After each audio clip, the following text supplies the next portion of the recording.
Hello everyone, Andrew here. Today I'm gonna show you how to bypass the factory reset protection on any Android phone. Now, here's the exciting part. The method we'll be using is completely free, simple, and easy to follow. I'll be guiding you through each step so that you can easily do it yourself. By the end of this video, I guarantee that you'll be able to bypass the factory reset protection on any phone with a 100% success rate.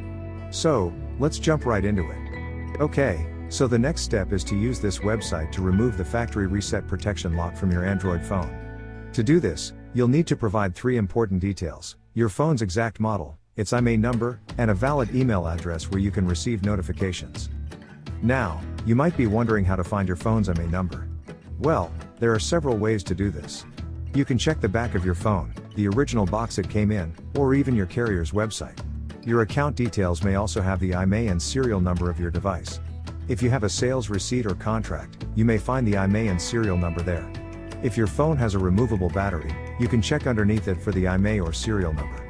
However, if your phone doesn't have a removable battery, don't try to remove it or you may damage your device. Once you have your phone's IMEI number, you'll need to fill out a simple form on the website with your phone model, IMEI number, and a valid email address.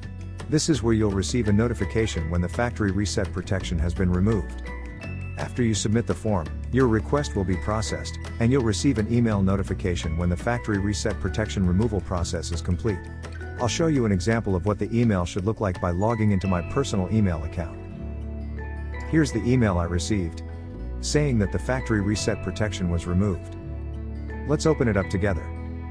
The message confirms that the factory reset protection has been removed.